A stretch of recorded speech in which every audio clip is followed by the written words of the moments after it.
I-PAC সম্পর্কে বা তার মাথা যিনি আছেন মিস্টার জৈন, তার বুদ্ধিতেই গত লোকসভা নির্বাচনে আমাকে হারানোর জন্য গুজরাট থেকে একজন বিখ্যাত ক্রিকেটারকে নিয়ে আসা হয়েছিল, শুধুমাত্র তার ধর্মীয় পরিচয়কে ব্যবহার করার জন্য। পাশাপাশি আমাকে হারানোটা নিশ্চিত করার জন্য এই আইপ্যাকের বুদ্ধিতে পরামর্শে দিদির দলের এমএলএ হুমায়ুন কবিরকে সামনে রেখে দাঙ্গা এবং দাঙ্গার পরবর্তী হিন্দুদেরকে ভয় ভীত করে দেওয়া এবং সেই সুযোগে হিন্দু ভোটকে বিজেপির পক্ষে ঠেলে দেওয়ার এই চক্রান্ত করা হয়েছিল।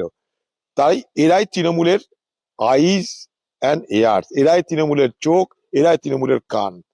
মনে করুন কোনো ব্লকে একটা নেতা হবে, সেই নেতা কে হবে তার জন্য অকশন ডাকে আইপ্যাক। আইপ্যাক বলি লাগায় অকশন ডাকে, সেই অকশনের টাকা পৌঁছে দিতে হয় খোকাবাবুর ঘরে এবং দিদির ঘরে। এই আইপ্যাকটা এখন চালাচ্ছে খোকাবাবু। আইপ্যাক মাধ্যমে খোকাবাবু সারা বাংলা থেকে পয়সা কামাচ্ছে, পয়সা লুট করছে। এবার আমি প্রশ্ন করতে চাই দিদিকে যে ইডির জন্য, ইডির হামলাতে আপনি এত মাথা ব্যথা করছেন কেন? এই ইডি ভারতবর্ষের বহু রাজনৈতিক দলের উপরে হামলা করেছে, কংগ্রেসের উপরে হামলা করেছে, রাহুল গান্ধী সোনিয়া গান্ধীকে অপমান করেছে, তখন কিন্তু আপনি মাথা ঘামাননি।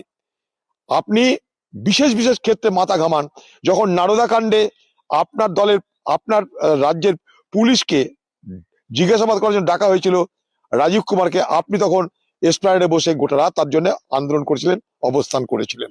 কিন্তু এই বাংলায় যখন আরজিকর কাণ্ড ঘটে, এই বাংলায় যখন কসবার মহিলার ধর্ষণের কাণ্ড ঘটে, এই বাংলায় যখন প্রতিদিন নারীদের উপরে অত্যাচার, ধর্ষণ, লুট, দাঙ্গা হচ্ছে, তখন কিন্তু আপনি এইভাবে সোচ্চার হন না।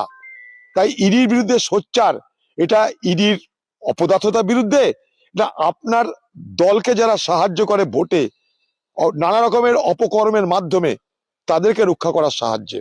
কারণ এই আইপ্যাক এই বাংলায় ভোট করার জন্য যত রকমের নিচে নামতে হয় তত নিচে নামে। এদের হাতেই এই বাংলায় বুথে বুথে ভোটারদেরকে ভোট দিতে না দেওয়ার পরামর্শ দেওয়া হয়, অঙ্ক করে বলে দেওয়া হয় কোন কোন বুথ দখল নিতে হবে, অঙ্ক করে বলে দেওয়া হয় কোথায় কংগ্রেস শক্তিশালী, কোথায় তৃণমূল শক্তিশালী, হারাতে গেলে কি করতে হবে। যত রকমের অপবুদ্ধি, সবকিছু অপবুদ্ধির সস্তা হচ্ছে এই আইপ্যাক। তার নেতা খোকাবাবু আর তার সঙ্গে মমতা ব্যানার্জি, এরা দুজনা পয়সা দিয়ে এই আইপ্যাককে ব্যবহার করে। আইপ্যাকের মাধ্যমেই তারা তাদের রোজগার, তারা তাদের খবর সংগ্রহ করে। এই আইপ্যাক হচ্ছে তৃণমূল দলের গুপ্তচর বাহিনী, তারাই তৃণমূল দলের চোখ, তারাই তৃণমূল দলের কান।